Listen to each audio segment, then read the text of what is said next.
Wolves 0, Chelsea 0. It's finished at Molineux, the final game before Christmas, and it was a pretty cold one, very foggy as well at the ground today. I hope you guys are keeping well and safe. It's Dave giving my thoughts here. Be sure to hit the like button and subscribe to the channel if you're new.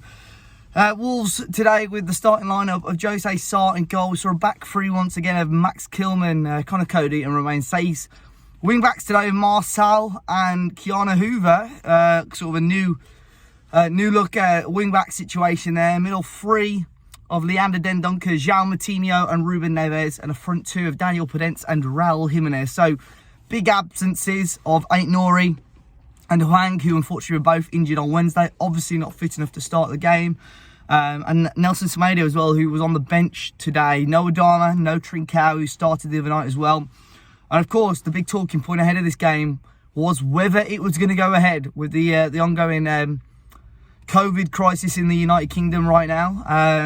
Chelsea reportedly asked for the game to be postponed this morning, and the Premier League rejected it, probably after the backlash they got yesterday afternoon. So the game went ahead, and I think a lot of people that went to the game today probably wished it was postponed. You look at the Chelsea lineup though, it's a very strong team. Of course, they are missing one or two key players, a proper striker, you could say. But their bench was very, very depleted. A bench of 6 players, 2 of which were goalkeepers. But then on the flip side of that, you look at the Wolves bench, and I think only had 3 or 4 players that you would class as first teamers. You know, we had a lot of under 23s players in there as well. But talking about the game itself, it was very, well, I'd say even throughout. Of course, Chelsea would have had a lot of the ball again, but it's very typical Bruno Lage, very compact at the back, but at the same time, not very impactful going forward. I say that, we did actually score the only goal of the game. Unfortunately, it was chalked off for offside. A little bit disappointed the linesman for how late he flagged in the end. But Keanu Hoover, I think, initially lost the ball, re-won it back, and started a counter-attack straight away. I think it went to Moutinho.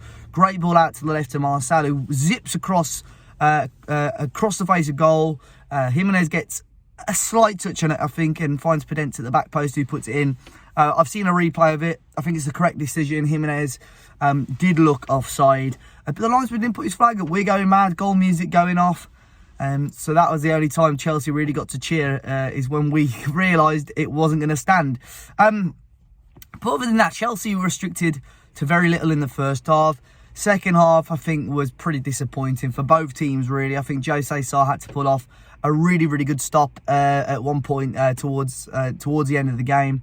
But we didn't really do much else. It was a little bit frustrating.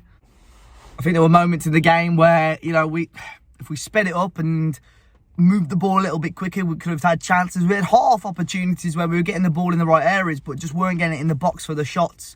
And I think that's the issue. You know, we saw in the first early stages of the season we were getting the shots on goal, but now at times we are getting the ball towards the right area, but not actually getting it in the box and testing the goalkeeper. Mendy didn't have enough to do. I think towards the end of the first half, I think it was Dendoncker had a pretty clear header he should have probably put in the back of the net. One of the big talking points as well in the first half was the Kante handball. Now, at half-time, I tweeted asking if anyone had any images of it. There was a still image where it does look like it's hit the hand, but I've checked the video. I think it hits his chest and then goes onto his hand. But it's one of those. For me, Kante is the last man. If it's a clear and obvious handball, does he go? Is it a red card? And that could have changed the complexion of the game, really. But for me, I think it hits his chest and bouncing onto his arm, which is obviously not intentional. And that's why the referee didn't give it, obviously, and VAR didn't give it. But other than that, I think, you know, the game, second half especially, was Wolves were just happy to take the point and take the draw. And at the same time, if anybody came up to any of us before the game and said, would you take a 0-0? You'd have probably said yes. However, I think Chelsea in certain areas were a little bit fragile. We could have attacked them and could have targeted them a bit more. But, you know, when Jimenez comes off and you got Trincao and Adama up front, I think, you know, going into stoppage time, you ain't going to score a goal. So in the end, it finishes Wolves 0, Chelsea 0. Guys, let me know your thoughts in the comment section down below. I really do hope you guys have a great Christmas. Please do stay safe. We'll be back for, well, there might be a transfer video this week, but we might be back for the Watford post and pre-match content anyway until then. So look after yourselves, enjoy your time with the family, and I'll see you guys very, very soon.